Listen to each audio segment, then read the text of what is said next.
Voilà. Donc bonjour à tous.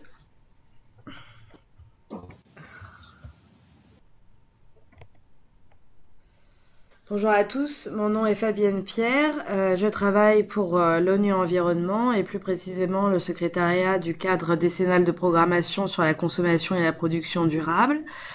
Donc bienvenue à tous. Cette présentation en français sera consacrée à un nouvel outil, une méthodologie, un nouvel outil que le secrétariat en partenariat avec deux autres initiatives a récemment lancé. Une méthodologie et un outil qui s'intitule donc en français et je vous demanderai de me pardonner si la terminologie en français ne vous semble pas toujours constante, mais c'est la première fois que je présente cet outil en français, donc c'est aussi un petit peu nouveau pour moi. Donc il s'agit d'un outil d'analyse des zones d'impact pour la promotion de la consommation et de la production durable que je vais vous présenter. Qu'est-ce que donc on l'appelle en anglais le SCP HAT pour Sustainable Consumption and Production Hotspot Analysis Tool, mais donc pour aujourd'hui nous allons l'appeler l'outil d'analyse des zones d'impact. Euh,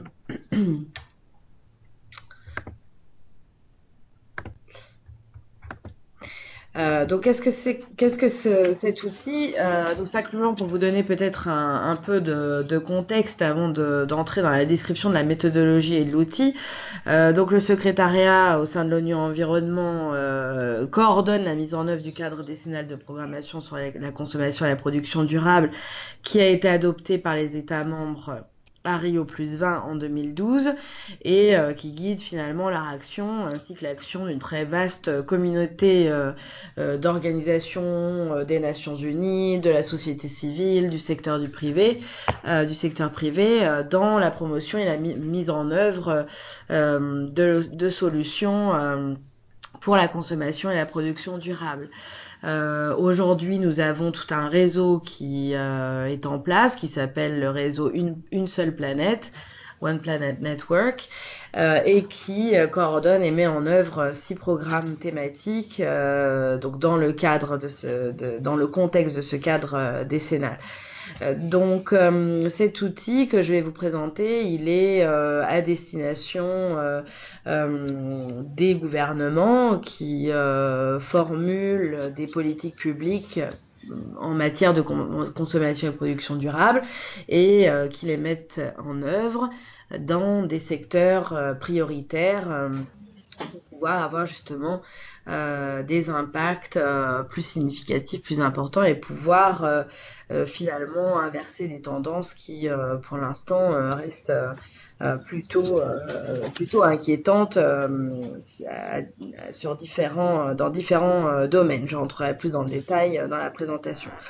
Donc voilà un petit peu pour le contexte. Moi, dans le secrétariat, je suis la personne qui coordonne justement le réseau des points focaux nationaux euh, qui représentent leur gouvernement au sein du cadre décennal et je travaille donc avec eux pour les accompagner dans le développement et la mise en œuvre des politiques publiques en matière de consommation et de production. Voilà pourquoi cet outil a été développé. En réalité, c'est un outil pardon, qui vise justement à répondre aux besoins euh, des pays et des gouvernements, des institutions et d'autres acteurs également, dans le cadre justement de ces développements et de cette mise en œuvre des politiques publiques et des stratégies. Pourquoi? Donc beaucoup de pays ont fait beaucoup de progrès et ont fait beaucoup d'efforts justement pour mettre en place des politiques publiques et des instruments qui leur permettent de changer un peu les comportements et les pratiques de consommation et de production vers des modèles plus durables, plus efficaces en matière de consommation de ressources naturelles et plus rationnels finalement. Mais ce qu'on entend souvent, c'est que pour le développement de ces stratégies, de ces politiques publiques, il manque souvent des données scientifiques, des informations scientifiques sur où se trouvent finalement ce que j'ai appelé ici les zones d'impact de ces modes de consommation et de production. Et autrement dit, où doit-on concentrer ces efforts? pour que les impacts et les résultats qu'on obtient soient significatifs et puissent réellement engranger une transformation du système. Et cette méthodologie, cet outil d'analyse qui peut guider finalement le développement et également la mise en œuvre des politiques publiques manquait, et c'est à ça que doit répondre cette méthodologie, et que cet outil, à ça que cet outil doit servir.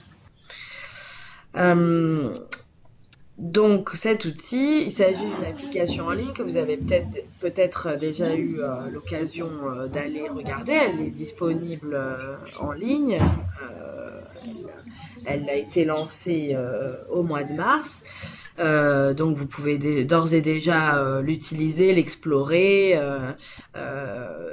apprendre un peu plus sur la méthodologie utilisée, sur les données qu'elle comporte, etc. Cette application en ligne, elle fournit des données qui permettent d'analyser la performance environnementale et socio-économique de 171 pays sur les 25 dernières années. Donc c'est vraiment un outil, c'est d'abord une base de données qui intègre en réalité plusieurs bases de données qui sont elles-mêmes des bases de données internationales qui permettent d'avoir accès à des informations sur un très très grand nombre de pays. C'était l'objectif pour aider également des pays qui n'ont pas forcément encore collecté une quantité suffisante de données au niveau national sur les impacts et les pressions environnementales. Donc c'est un outil qui leur permet d'ores et déjà de mener des analyses grâce à ces bases de données internationales dont la qualité a été reconnue par la communauté scientifique. Disons, nous avons vraiment retenu des bases de données et des informations qui ont fait l'objet de validation, disons, de la part d'institutions et de communautés scientifiques sérieuses. Donc, un grand nombre de pays peut déjà avoir accès à ces informations et mener des analyses qui peuvent les guider dans le développement de stratégies. Donc ça permet, cet outil, comme on va le voir plus tard, de localiser empiriquement les secteurs de consommation et de production qui génèrent le plus d'impact dans une économie nationale. Donc c'est ce qu'on appelle les hotspots ou les zones d'impact en français, je dirais. Qui génèrent le plus d'impact et donc qui a priori seraient les secteurs ou les zones d'intervention, les domaines d'intervention qui seraient également les plus prometteurs en termes de résultats, logiquement. La fonction de cet outil, c'est donc de fournir une analyse scientifique et empirique de ces zones et de ces secteurs à fort impact. Ce sont aussi, comme je le disais, des opportunités en termes de résultats à grande échelle.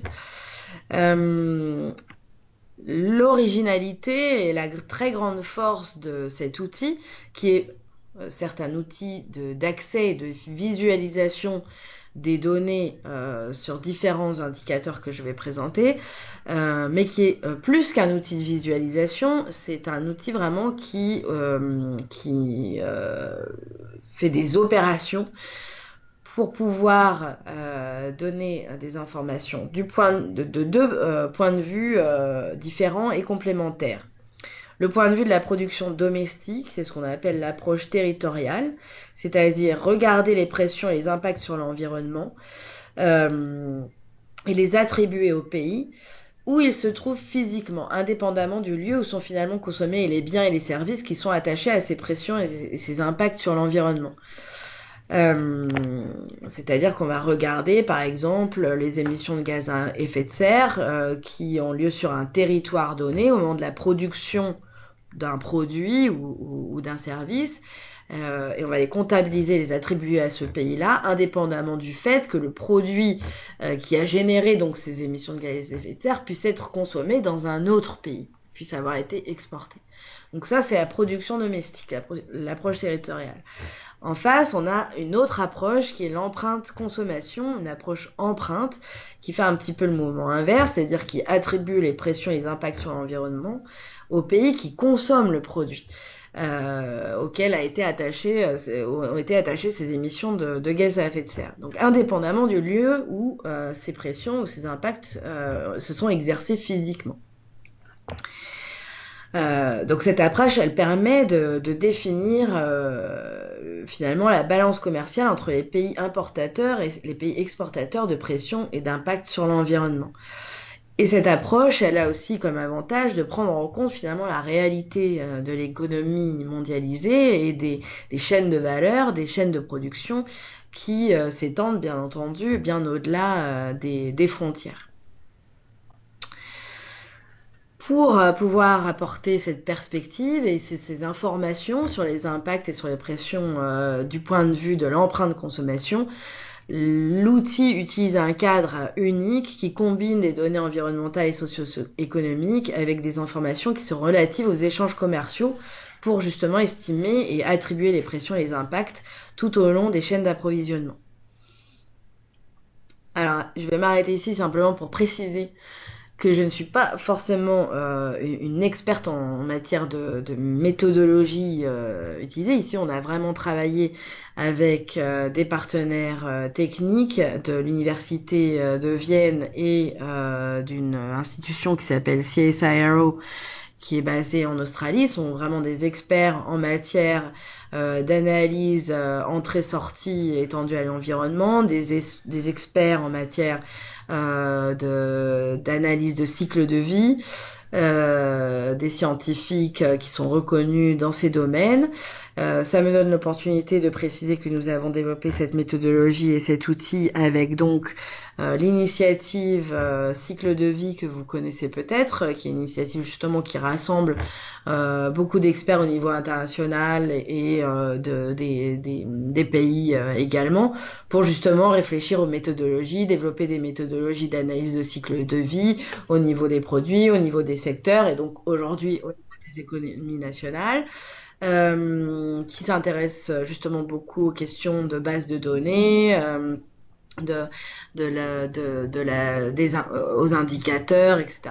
Et on a travaillé également avec une autre initiative que vous connaissez peut-être, qui s'appelle le panel international sur les ressources naturelles, qui est également une initiative internationale qui rassemble un groupe indépendant de scientifiques spécialistes de l'utilisation des ressources naturelles dans le monde et qui produit des rapports chaque année sur des thématiques diverses très liées donc à ce dont on va parler aujourd'hui et qui également développe des bases de données et des connaissances par exemple sur l'utilisation des matières premières, par exemple.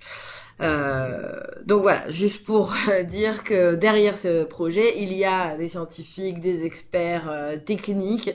Je ne fais pas forcément partie de cette communauté-là. Je coordonne et j'ai aussi beaucoup aidé à essayer de faire que cet outil soit compréhensible et utilisable justement par des acteurs qui n'ont pas forcément ces connaissances scientifiques, mais qui ont besoin des informations pour développer les politiques publiques. Si vous avez des questions plus techniques, je serais évidemment ravie de consulter nos partenaires scientifiques et de revenir vers vous avec des réponses plus précises.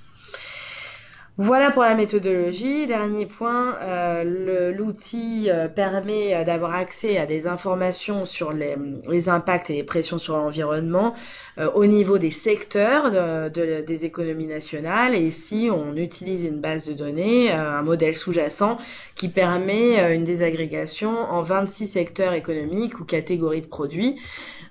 Qui permet déjà de pouvoir analyser un petit peu quels sont les secteurs où les impacts où les pressions sont les plus importants au sein de l'économie nationale, sachant que dans le futur, on pourra développer et intégrer une analyse encore plus fine des sous-secteurs à l'intérieur de ces 26 secteurs, sachant que cet outil, il est en développement constant. On a aujourd'hui un prototype qui est en ligne utilisable, mais on est déjà en train de regarder comment on va pouvoir le développer dans le futur.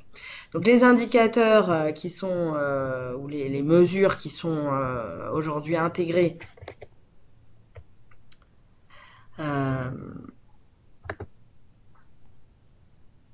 qui sont aujourd'hui intégrés à cet outil sont l'utilisation des matières premières, les émissions de gaz à effet de serre, la pollution de l'air et l'utilisation des sols. Excusez-moi, je vais juste regarder, je crois que j'ai des petits messages. Je vais juste vérifier que tout le monde entend. Ça va, je pense que tout va bien.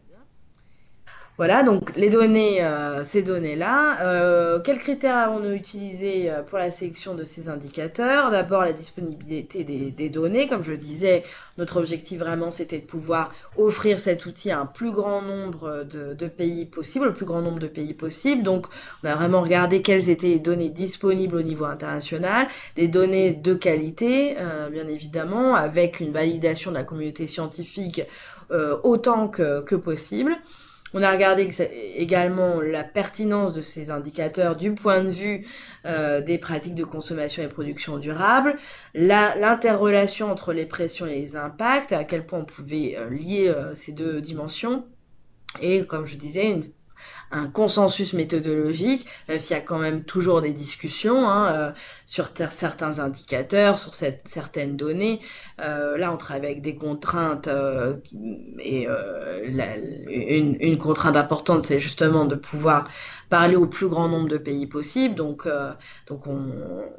tout ça implique des choix qui font qu'on peut avoir encore des discussions techniques et scientifiques pour faire avancer l'outil. Donc vous voyez ici aussi sur le slide les différentes sources, c'est-à-dire les bases de données qui ont été intégrées à l'outil pour les différents indicateurs. Donc il y a à droite une description plus précise de ces indicateurs. Donc du point de vue des pressions environnementales, on regarde l'utilisation des matières premières, l'utilisation des sols. Ici on parle de l'occupation sol et pas de la transformation des sols. Donc ça c'est un point qui fait l'objet d'une discussion actuellement. Justement, parce que en fonction du type de données qu'on intègre, on peut avoir des résultats différents. Il faut avoir conscience de ça pour savoir exactement quel type de conclusion on peut tirer des informations qui sont fournies. Autre pression environnementale, les émissions de gaz à effet de serre et les émissions de matières particulières et des polluants précurseurs. Donc, on regarde la pollution de l'air, en fait. Du point de vue des impacts sur l'environnement, qui sont liés évidemment aux pressions sur l'environnement.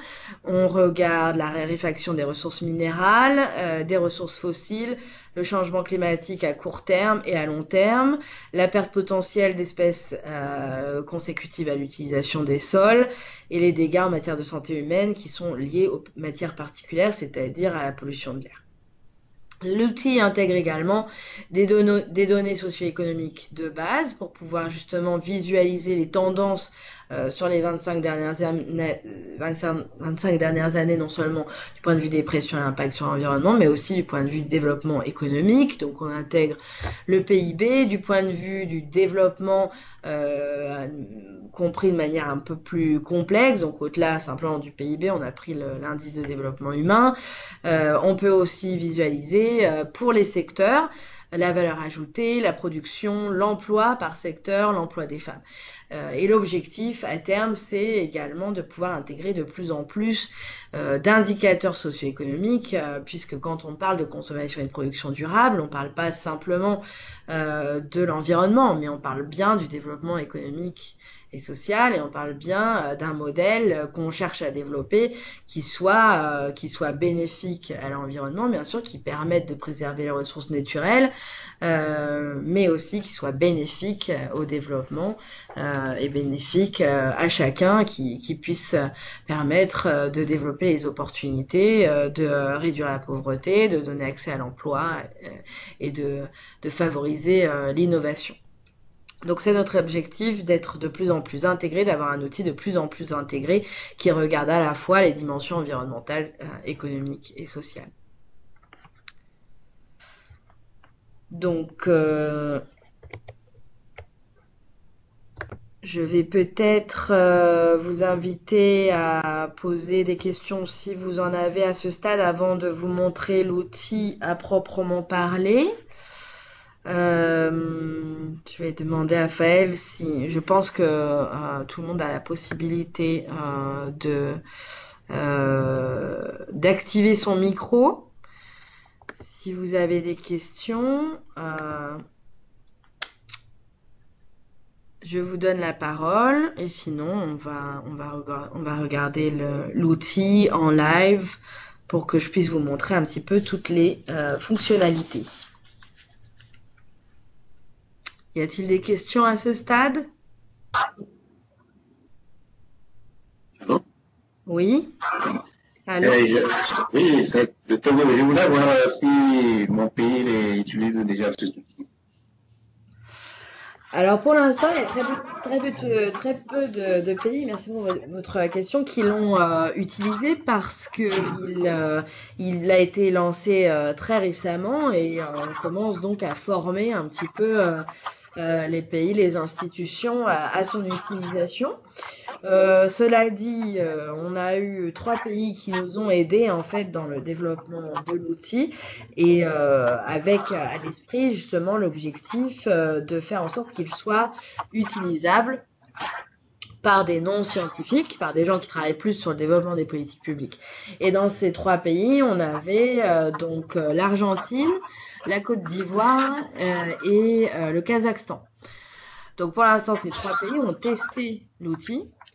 Il va être également testé au Bhoutan et dans un autre pays africain pour l'instant qui est en cours d'identification. Mais ceci dit, là quand je parle de ça, je parle vraiment de pays qui vont tester, qui vont nous aider à le développer.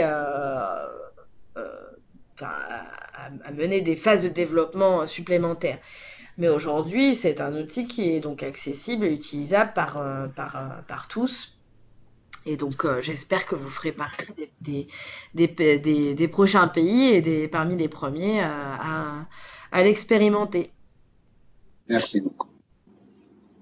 Merci beaucoup. Merci. Donc, s'il n'y a pas d'autres questions, je vais commencer la présentation. On va voir si ça fonctionne comme ça.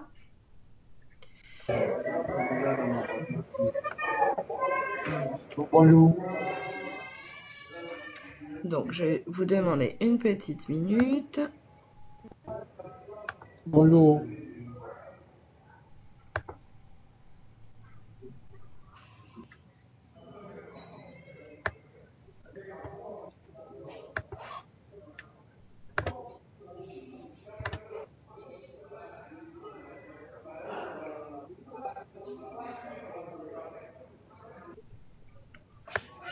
Alors, je vais vous demander, est-ce que vous pouvez me dire si vous voyez mon écran et si vous me voyez naviguer sur l'outil?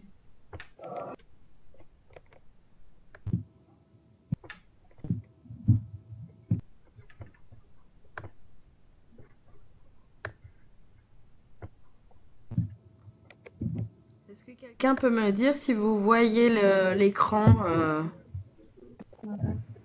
Oui, je vois l'écran. D'accord, très bien. Je vous remercie. Alors, donc voici l'outil. Malheureusement, il n'est pas encore disponible en français, hein, il est tout nouveau, c'est un prototype.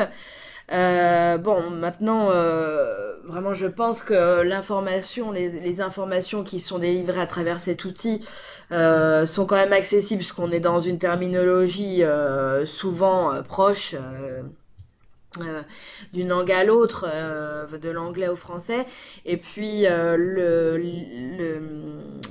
la présentation que je viens de vous donner avec la liste des indicateurs et qui sera disponible pour vous permettra aussi de trouver les correspondances entre terminologie en anglais et terminologie en français, en tout cas j'espère. Donc voilà, cet outil se présente sous cette forme, hein, donc une application en ligne très dynamique. Il a 3 modules. un premier module sur le profil, qu'on a intitulé Profil pays, qui donne accès finalement un peu à une photographie des tendances dans un pays donné, dans un pays qu'on sélectionne, et qui permet de visualiser, donc dans les 4 grands domaines que j'ai cités tout à l'heure, des tendances sur des indicateurs clés que je vais expliquer un petit peu mieux par la suite. C'est le module qui est le plus accessible, disons, le plus accessible au plus grand nombre, non seulement au personnel qui travaille sur le développement et la mise en œuvre des politiques publiques, mais aussi la société civile et même le public en général qui s'intéresserait finalement aux tendances dans le temps en matière de ce qu'on appelle le découplage de la croissance économique ou du développement des impacts sur l'environnement. Donc j'y reviendrai plus en détail. Ça c'est le premier module qui permet d'avoir un premier accès aux informations clés qu'on recherche sur ces tendances. Ensuite, on a un deuxième module qui permet une exploration plus en profondeur de ces zones d'impact ou de ces hotspots avec différents angles d'attaque. Donc j'y reviendrai, mais qui permet de regarder plus en détail et pour chaque indicateur et pour chaque perspective, donc la perspective production domestique ou la perspective empreinte consommation, qui permet de s'intéresser à la performance nationale et de s'intéresser à la performance des secteurs à l'intérieur des économies nationales et qui donne également des informations sur la balance commerciale, c'est-à-dire permettre de regarder est-ce qu'un pays exporte plus de gaz à effet de serre, par exemple, qu'il n'en importe, par rapport à quelle région, par rapport à quels autres pays, etc. Donc ce module-là, il permet de combiner différents types d'informations qui ensemble vont permettre de mener une analyse sur justement où sont les plus fortes zones d'impact quand on regarde l'économie nationale, les exportations, les importations, les différents secteurs et à l'intérieur de ces secteurs les types de ressources qui sont mobilisées. Donc ce module est un petit peu plus avancé, disons, donc qui sera plutôt réservé toujours au personnel qui travaille sur les politiques publiques, aux chercheurs, peut-être un peu moins au public en général. Et un troisième module qui permet, donc les deux premiers modules fournissent des informations qui sont générées à partir des bases de données dont j'ai parlé tout à l'heure, donc des bases de données qui sont accessibles au niveau international. Maintenant, pour certains indicateurs, pour l'instant pour 2 indicateurs, utilisation des matières premières et les gaz à effet de serre, vous pouvez également insérer les données nationales. Donc si dans votre pays des données nationales ont été générées sur ces 2 indicateurs, vous pouvez les insérer directement dans l'application et visualiser les résultats. Donc l'objectif, c'est de pouvoir avoir des résultats encore plus précis que ceux qui sont donnés à partir des bases de données internationales qu'on a utilisées.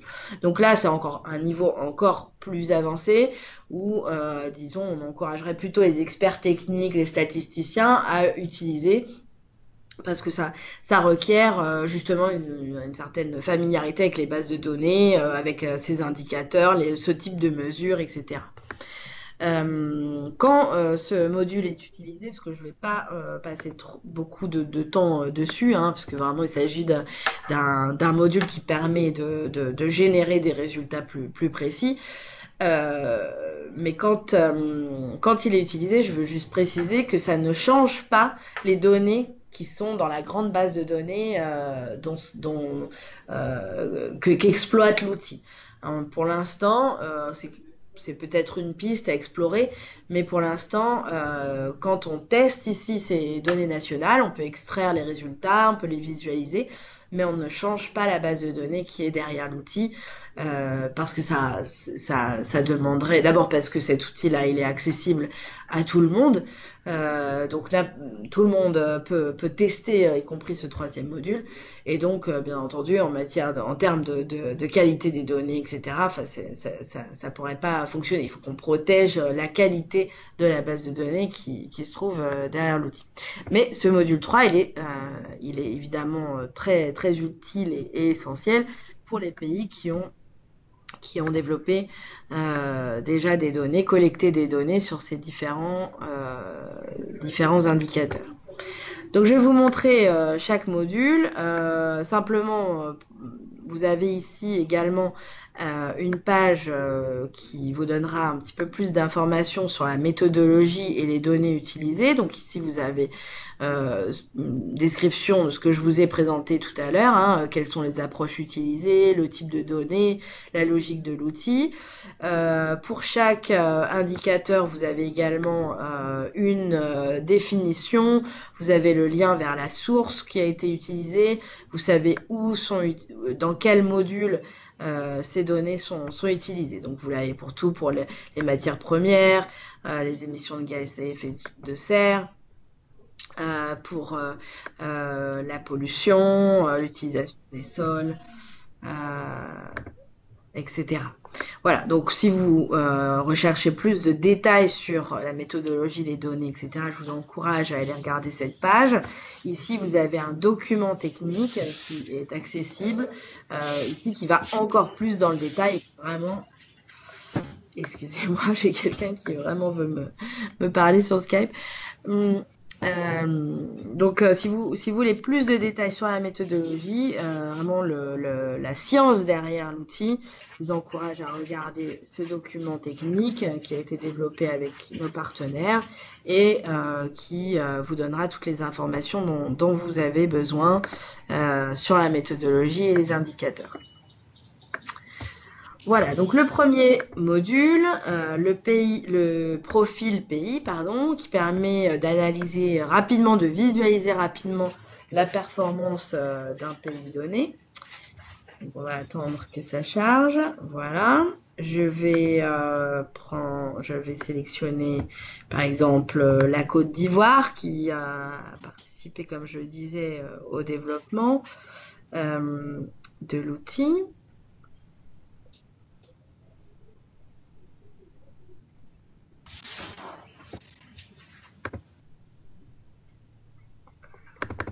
Je la trouve.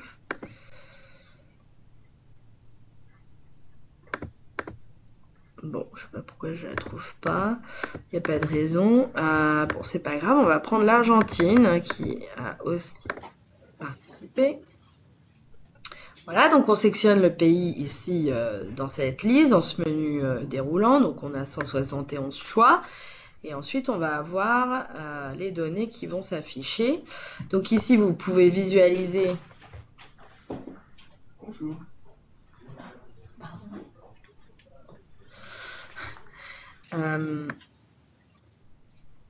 Donc ça prend un petit peu de temps. La connexion n'est peut-être pas idéale.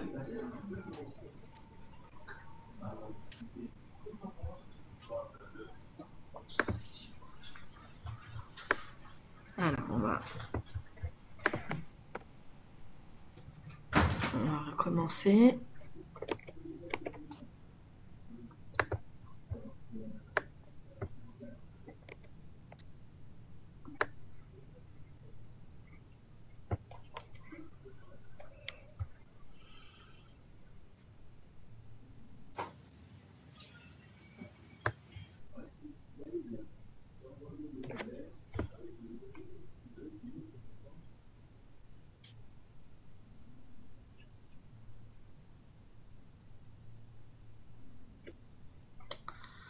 Alors, on a un petit souci.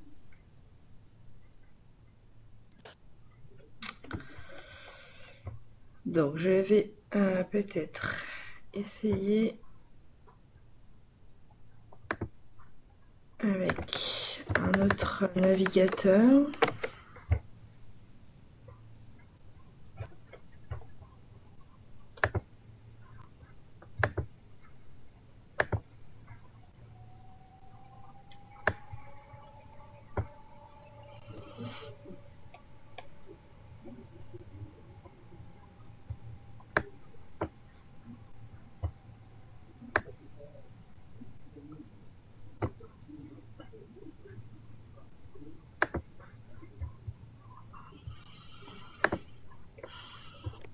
Excusez-moi pour ce petit contretemps.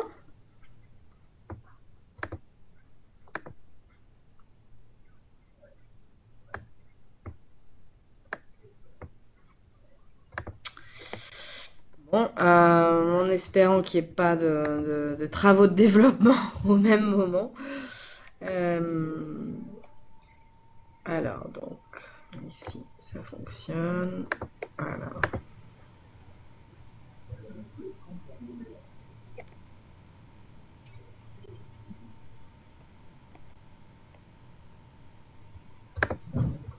On va essayer là.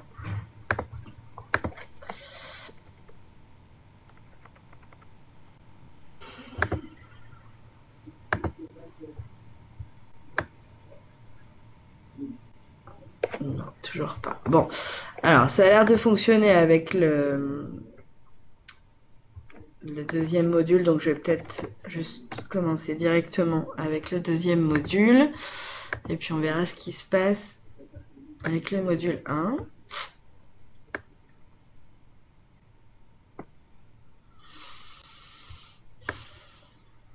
Voilà. Bon. C'est un peu dommage quand même. Voilà, les aléas de la technologie. Hein.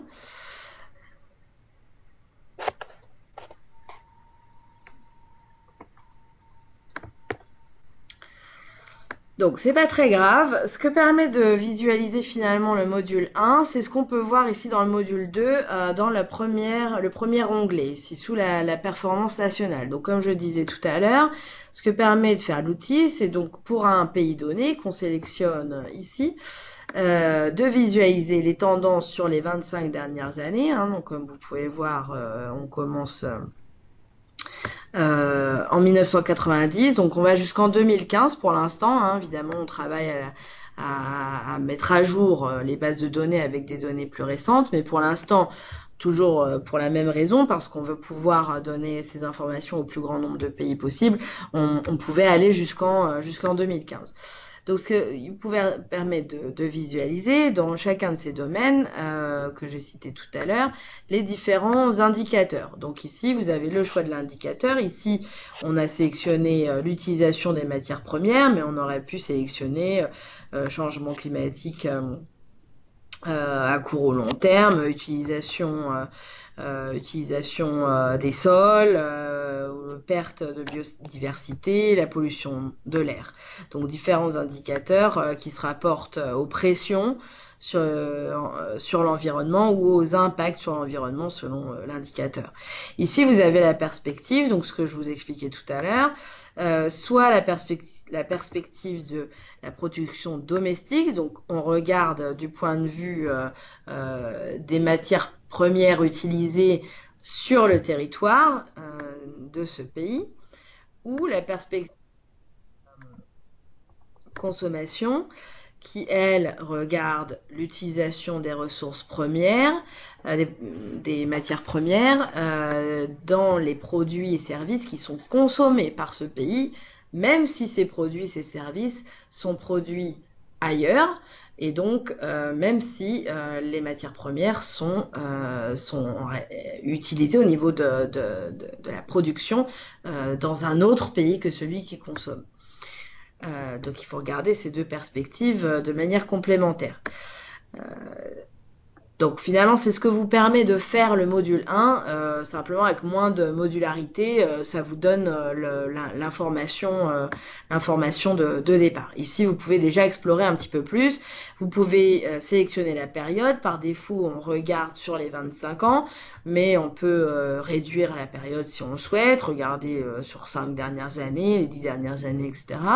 On peut aussi choisir de regarder les données par moyenne sur 5 ans, ce qui permet un petit peu de voir les grands mouvements, si vous voulez, d'avoir moins de détails dans les variations, mais de pouvoir visualiser de manière plus simple les grandes tendances, les grandes évolutions. Et ici, vous avez la possibilité de comparer donc ces données pour un pays, pour ici l'Argentine, de comparer soit à un autre pays, soit à une région, soit de comparer cet indicateur à un autre indicateur. Donc la région, admettons, par défaut, c'est le monde qui va s'afficher. Donc ici, vous avez les résultats pour le monde entier, et puis vous pouvez ensuite sélectionner une région donnée, donc par exemple pour l'Argentine, la région Amérique latine, ou vous pouvez également sélectionner des groupes de pays qui sont regroupés par indice de développement humain ou par niveau de revenu. Ou encore d'autres groupements, par exemple, si on voulait comparer aux membres de l'OCDE ou si on regardait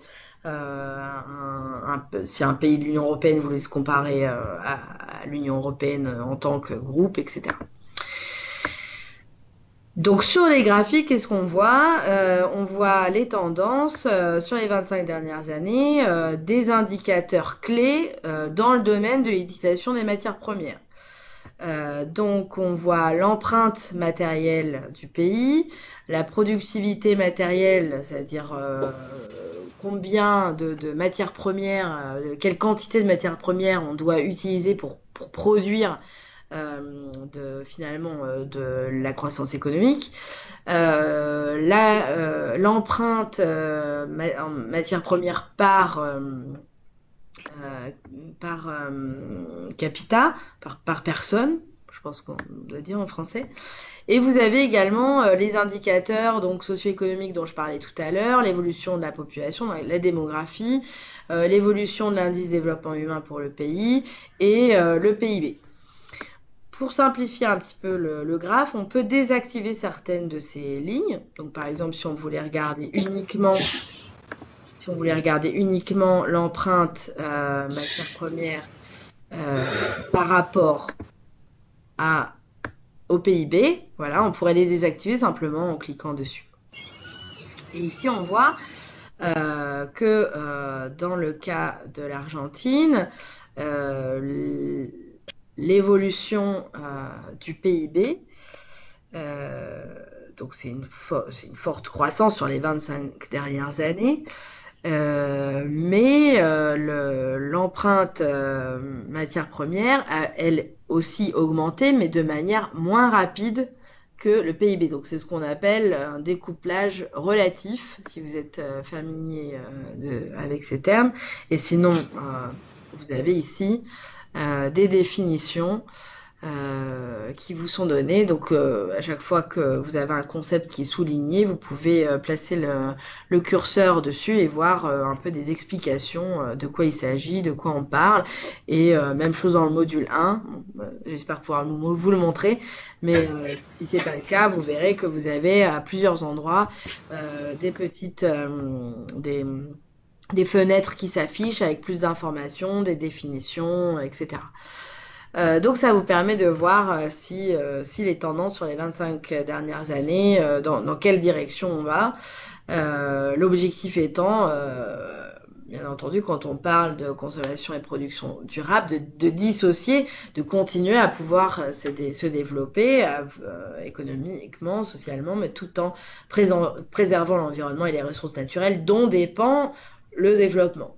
Donc on essaye de voir si on se rapproche de cette dissociation, à quelle distance on se trouve et sur quel domaine il faut faire des efforts pour avoir des résultats significatifs.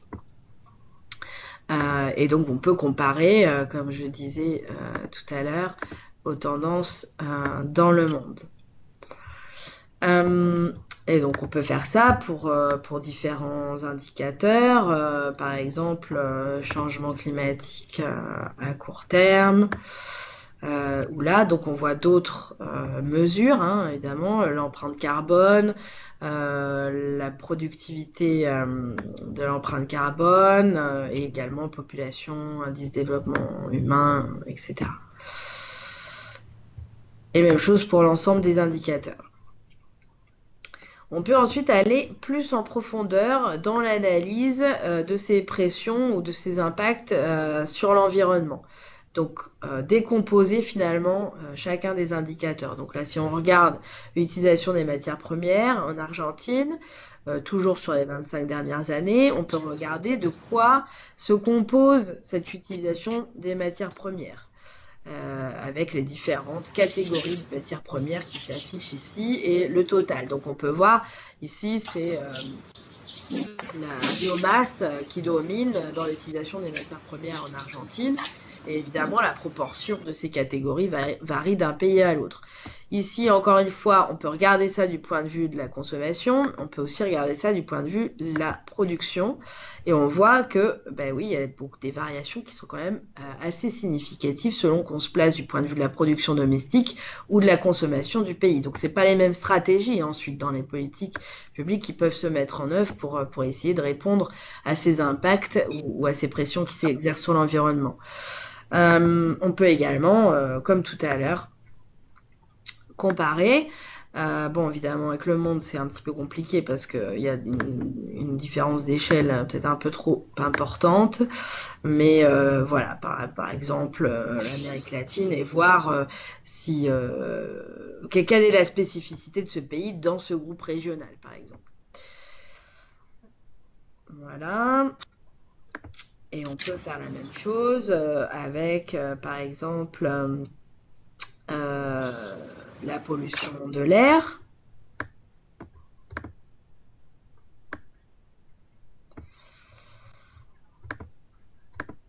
Je vais enlever la comparaison, voilà. Et donc là également avec la décomposition par type de polluant de cet indicateur qui permet également de savoir où concentrer ses efforts. Donc si on constate, voilà, dans tel pays, il y a des tendances en matière de pollution de l'air qu'il faut regarder, de quoi se compose cette pollution de l'air exactement.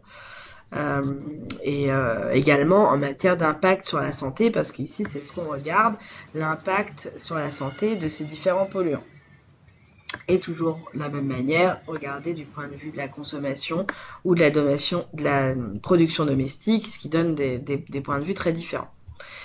On peut ensuite regarder un petit peu, comparer avec d'autres pays ou d'autres groupes, mais de manière encore plus précise que tout à l'heure. Donc ici, vous avez par défaut ce qui s'affiche. Donc pour l'indicateur utilisation des matières premières, du point de vue de la production domestique, en 2015, l'Argentine, dans le contexte de son groupe régional, l'Amérique latine, et les Caraïbes. Donc ici, vous voyez en vert l'Argentine, comment il se place par rapport aux autres pays, et par rapport ici à la région tout entière. Donc ça, c'est la moyenne de la région.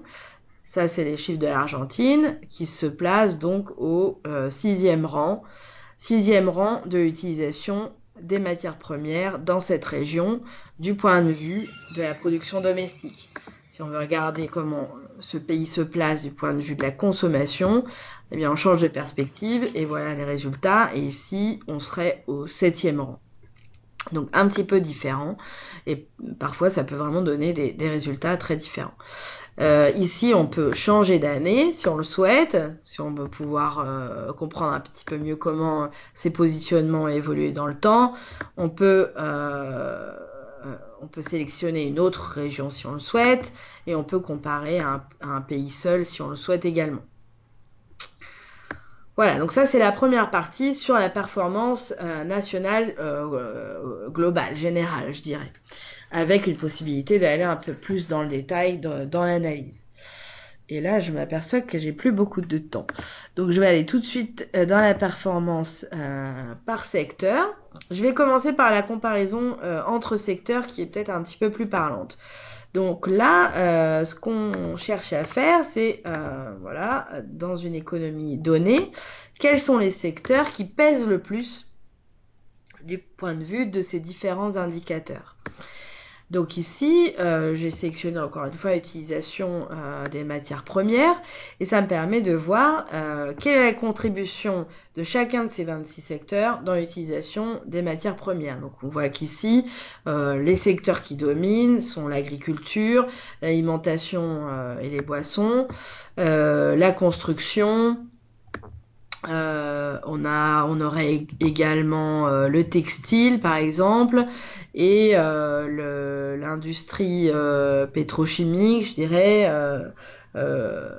et des produits minéraux. Donc, on peut voir en fait au sein de cette économie, et là on est du point de vue de la consommation, ou concentrer ses efforts si on souhaite rationaliser, essayer d'agir sur l'utilisation des matières premières par exemple, quels sont les secteurs les plus concernés. Et ici on va pouvoir ajouter d'autres indicateurs si on le souhaite, par exemple changement climatique. Également, pouvoir visualiser les secteurs les plus contributifs. Et quand on se place au-dessus des barres, et c'est vrai pour tous les graphiques qui peuvent s'afficher sur cette application, vous avez les chiffres qui s'affichent, la contribution et la valeur associée. Donc en fonction de l'indicateur, évidemment, la mesure est différente. Ici, ce sont des tonnes. Voilà. Ça varie bien entendu en fonction de l'indicateur. On a en fonction de la perspective dans laquelle on se trouve également quelques indicateurs socio-économiques. Donc par exemple, on peut regarder la contribution de la consommation publique dans ces différents secteurs et domaines. Donc ici en jaune, bon, bien logiquement, hein, on voit évidemment le secteur de l'administration publique qui domine, hein, c'est un petit peu redondant, c'est pour ça que à l'avenir on voudrait pouvoir avoir une désagrégation plus fine en termes de sous-secteurs pour voir de quoi se compose chacun de ces secteurs. Donc sur ces deux secteurs, c'est pas forcément très parlant. Bon, ensuite, il faut vraiment explorer chacun des indicateurs et des perspectives pour identifier les données les plus intéressantes. Du point de vue de la production domestique, on va avoir des informations socio-économiques également intéressantes. Je vais simplifier quand même pour qu'on puisse regarder plus simplement.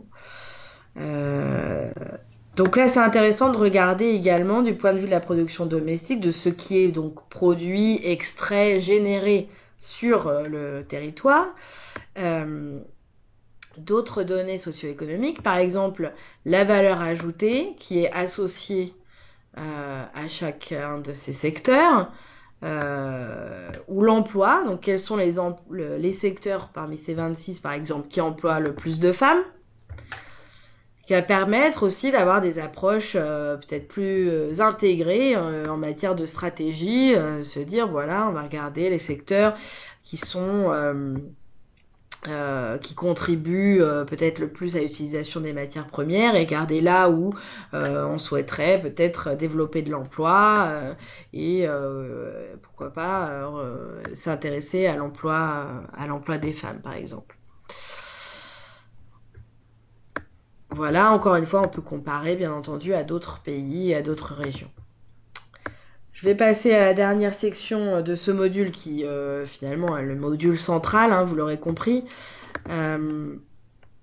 Donc, sur la balance commerciale, ici aussi, hein, vous avez un texte, ça ne s'affiche pas très bien ici, parce que j'ai un petit écran pour moi, mais donc il vous explique un petit peu comment les calculs, les opérations sont faites et qu'est-ce qu'on voit exactement ici.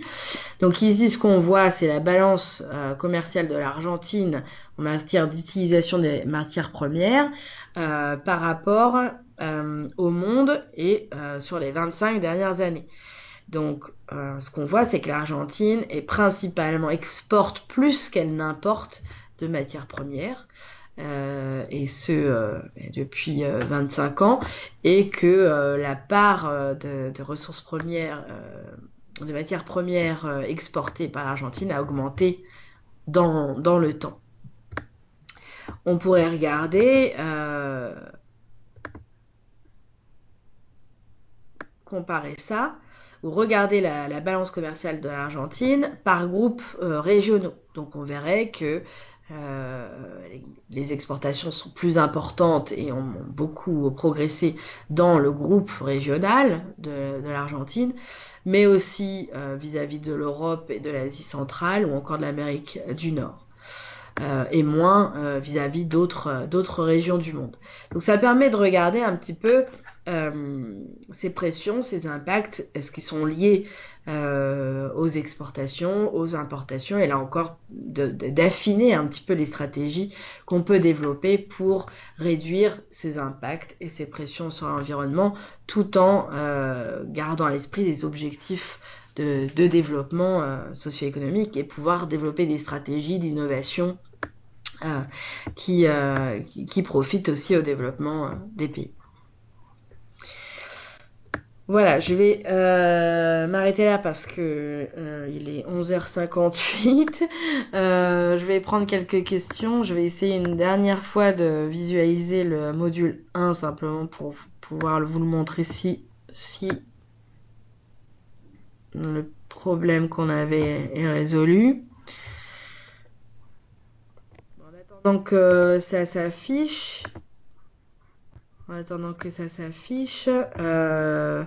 je vous invite à me poser des questions si vous en avez et si vous le souhaitez.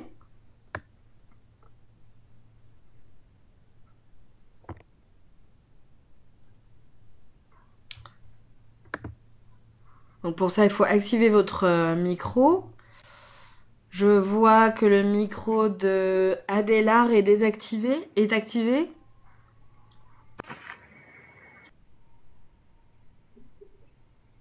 Ou de Kipassa.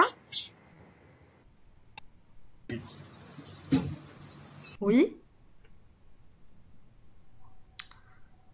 Ou encore Fodé Traoré. Bonjour. Bonjour. Oui, j'aimerais demander si on peut trouver sur le net les données du Mali. C'est pour la Côte d'Ivoire seulement ou bien on a pour toute l'Afrique? Alors, on a les données pour... Ah, ça y est, elle a décidé de s'afficher, donc très bien. Alors, voilà, on a les données pour 171 pays. Donc, je vous encourage, vous allez avoir un exercice un petit peu dans le cadre de ce cours sur consommation et production durable. Donc, vous allez pouvoir tester l'outil pour votre pays précisément. Donc, le Mali, oui, on a les données ici. Voilà, vous voyez, vous sélectionnez le pays. Vous voyez toujours mon écran? Oui. Oui. Voilà, donc vous sélectionnez le Mali et vous avez les données qui vont s'afficher. Et vous allez pouvoir explorer tous ces indicateurs et toutes ces données, comme je viens de le faire pour l'Argentine. Je pris l'Argentine parce que ça fait partie des pays pilotes, mais on a bien ces données qui sont disponibles pour 171 pays, dont le Mali. Donc le module 1 est un petit peu capricieux aujourd'hui, hein, il est pas aussi capricieux d'habitude. Mais en gros, ce que vous pouvez voir, c'est qu'il vous permet de visualiser très rapidement des grandes tendances sur les indicateurs clés. Donc ici, vous voyez la petite vignette qui montre, dans le cas du Mali, par exemple, l'utilisation, l'empreinte matière première qui a augmenté depuis 25 ans, les gaz à effet de serre, la pollution. Par contre, l'utilisation des sols qui est sur la base de l'indicateur de l'empreinte qui est laissée sur les sols qui diminue. Et ensuite, vous avez pour chacun de ces domaines accès à une introduction. Ici, vous voyez si vous allez sur les mots qui sont surlignés, vous voyez les définitions s'afficher et vous voyez les tendances pour le Mali ici. Et vous voyez également, par exemple, de manière rapide, les apports. Merci de désactiver le micro, par contre, parce que ça fait un petit peu de bruit en arrière-fond. Ah, ok. Bon, donc ici, on peut voir les exports et les imports de matières premières pour le Mali. Donc, c'est ce que vous permet de faire le module 1. Vous voyez, vous avez accès aux informations clés rapidement et de la même manière, vous pouvez activer, désactiver certains indicateurs pour visualiser vraiment ce qui vous intéresse. Oui, oui. Non, mais il n'est pas encore là. Voilà. Est-ce qu'on a d'autres questions? Ah, c'est qui va venir.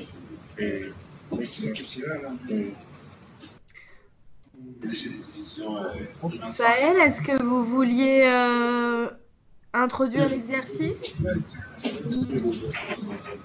Oui, oui.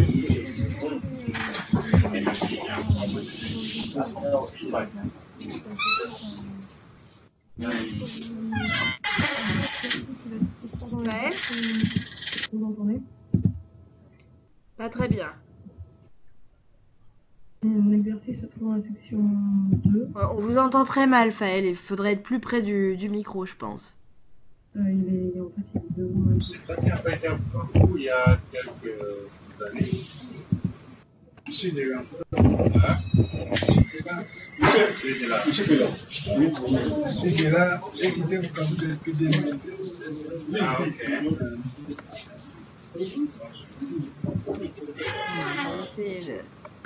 Je crois qu'il y a peu de micros qui sont arrivés là. Il y a trop du bruit là. On n'entend pas grand-chose quoi. Oui, alors je demanderais, je vous demande s'il vous plaît de désactiver votre micro. Voilà, merci. Donc je demanderai à tout le monde de désactiver les micros. Et je vais redemander à Faël de présenter l'exercice. Vous m'entendez mieux? Non, on vous entend très mal.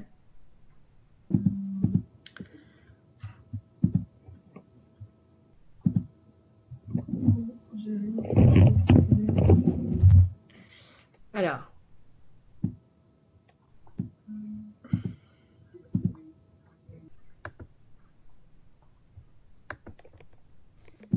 Est-ce que vous auriez éventuellement, Faël, la possibilité de partager votre écran pour qu'il puisse s'afficher?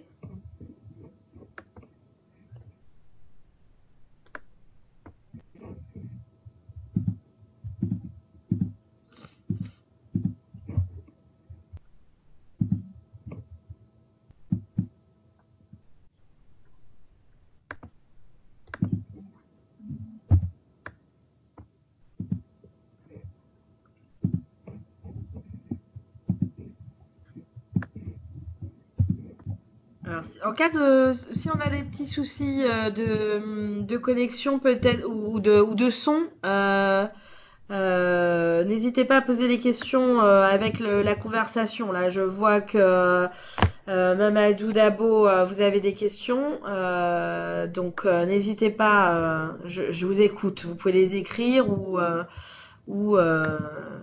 ou désactiver votre micro si ça fonctionne. On vous écoute.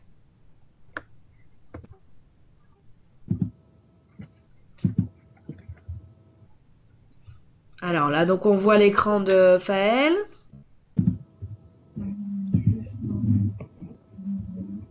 L'exercice se trouve ici. Je sais pas si vous pouvez.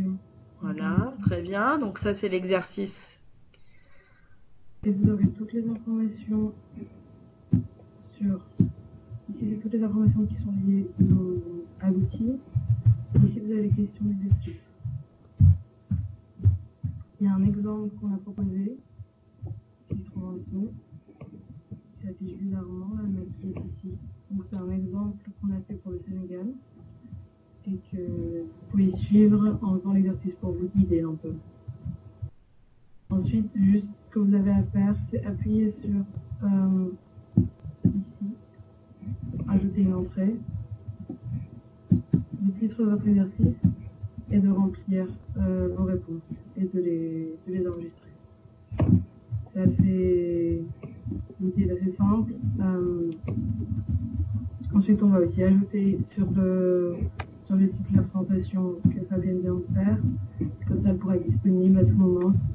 Et si vous avez des questions, il ne faut pas hésiter à en demander par mail si c'est des questions par rapport à l'outil ou par rapport à l'exercice. La date limite pour soumettre l'exercice est pour le 9 mai.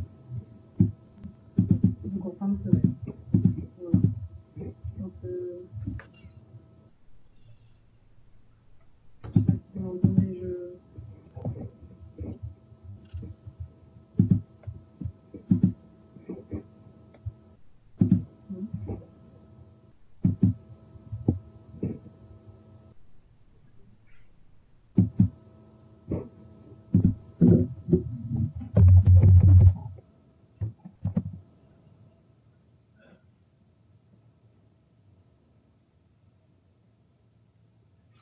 Si, on vous entend on vous entend pas très bien, mais on voit l'écran en tout cas. On a vu un petit peu on a vu un petit peu l'accès et le cheminement. Donc ce que je peux peut-être dire pour Faël qu'on n'entend effectivement pas très bien, c'est que il y a un exemple. Donc cet exercice, il va vous permettre. Alors pendant ce temps-là, posez les questions dans la petite boîte de conversation et puis on va y répondre après. Donc je vais juste dire que ce que Faël expliquer, c'est que il y a un exemple qui a été développé un petit peu pour vous montrer comment on peut utiliser l'outil pour faire une analyse. Avec une analyse des tendances, faire une hypothèse à partir des données qu'on peut visualiser avec l'outil, regarder les différents indicateurs et en tirer des conclusions sur les liens avec les différents ODD. Donc finalement, vous allez voir cet exercice, il consiste vraiment à essayer d'explorer un petit peu l'outil, à aller chercher des informations spécifiques sur des indicateurs spécifiques pour vous familiariser avec l'outil et essayer un petit peu d'utiliser les données qu'il vous donne pour conduire une analyse des impacts associés à la consommation et à la production dans le cadre de l'économie de votre pays. Ça va, Faël? J'ai expliqué. Oui, très bien. D'accord. Très bien. Alors, je vais juste prendre donc la première question. Donc, comment avoir à disposition l'outil et l'accès? L'outil est en ligne, il est accessible à tout le monde. Donc, vous avez l'URL.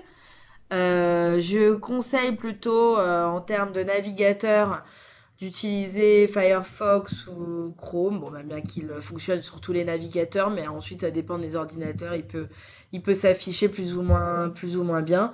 Voilà, si vous avez un souci d'affichage, éventuellement changer de navigateur, mais tout le monde a accès à l'outil à l'heure actuelle. Ensuite, la deuxième question. Dans un contexte sous-régional ou régional, est-il possible d'entrer dans une logique d'harmonisation et d'alignement des politiques CEDEAO et UEMOA? Donc, il va falloir préciser un petit peu parce que je ne sais pas si je pourrais répondre précisément à cette question. Mais en tout cas, comme je l'expliquais, l'outil permet de nombreuses comparaisons. Et il permet aussi d'avoir accès aux informations, non seulement pour un pays donné, mais aussi pour un groupe régional donné ou pour le monde. Enfin, donc, vous avez plusieurs possibilités, plusieurs options de comparaison qui peuvent vous être utiles si vous souhaitez également analyser des tendances à un niveau régional ou sous-régional dans le cadre de processus qui éventuellement consisteraient à développer des stratégies communes pour la consommation et la production durable. Tout à fait.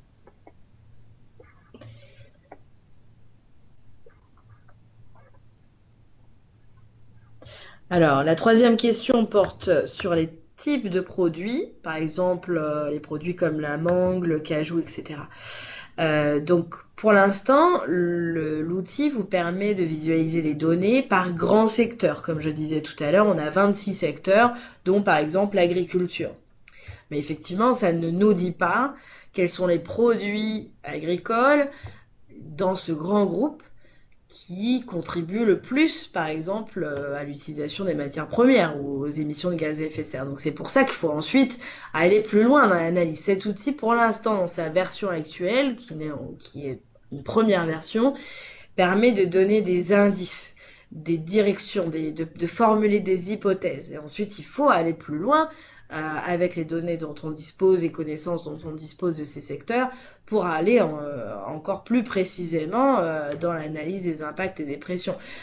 Aujourd'hui, l'outil peut pas vous dire dans ce grand secteur d'activité qu'est l'agriculture, qu'est-ce qui contribue le plus. Dans l'avenir proche, je l'espère, on pourra effectivement avoir des données beaucoup plus fines par sous-secteur. Après, on pourra peut-être pas aller aussi précisément que dans chaque produit individuellement, mais on aura des catégories, des sous-catégories qui seront plus fines et qui permettront une analyse encore plus détaillée. On nous demande si l'exercice peut être envoyé par email, Faël. Krishna a déjà répondu. C'est sur la plateforme. Est-ce que vous pouvez peut-être taper la réponse parce qu'on vous entend toujours pas?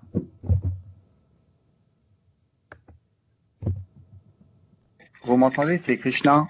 Ah oui, bonjour. En fait, oui. Bonjour. L'exercice est, en fait, j'ai envoyé un message à Fodé. L'exercice est déjà sur la plateforme, module 2, section 4, la section activité. Vous avez tout l'exercice et les liens vers les exemples et tout.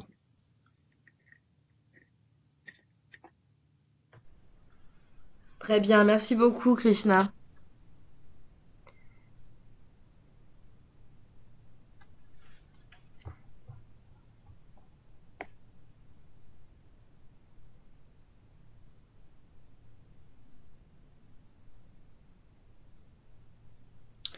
Donc une dernière question. L'outil prévoit la cohérence avec les ODD. Qu'en est-il de la cohérence avec les politiques pays? Bah, justement, précisément, c'est un outil qui doit permettre un petit peu de comprendre où on se situe. On a beaucoup de pays, comme je disais au début, ont mis en place des politiques publiques, des stratégies nationales en matière de consommation et production durable, qui peuvent être des stratégies cadres, donc qui englobent, qui sont transversales, disons, ou des stratégies sectorielles. Eh bien, cet outil doit permettre justement aussi de dire si on va dans la bonne direction, si on doit ajouter des choses, si on doit comment on se situe justement par rapport à la réalité des pressions et des impacts sur l'environnement. Donc l'outil lui-même, il va pas analyser en ce moment la cohérence avec les politiques des pays. C'est un outil qui permet d'apporter des informations scientifiques et empiriques qui peuvent être précieuses, soit pour le développement de ces politiques, soit pour leur évaluation, soit pour les étapes, les différentes étapes de leur mise en œuvre, etc., etc.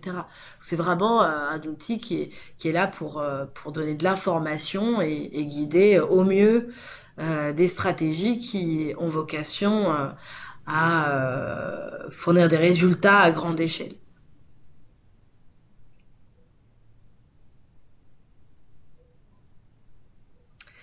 Voilà, j'espère avoir répondu à vos questions. Évidemment, si vous avez d'autres questions, vous pouvez les partager par email et je serai ravie d'y répondre. Je vous remercie. J'ai fait qui voilà, dit merci. Bah écoutez, merci à tous. Merci de votre participation. Et donc, bon exercice. Et n'hésitez pas si vous avez des questions à poser dans le cadre de cet exercice ou au-delà. Je vous encourage vraiment à utiliser cet outil dès aujourd'hui et à nous contacter si vous souhaitez le faire, y compris en dehors du cours, et si vous voulez l'appliquer à des situations réelles que vous pouvez avoir dans vos contextes de travail. On serait ravis d'en discuter avec vous et de vous accompagner. Voilà. Je vous remercie. Au revoir à tous.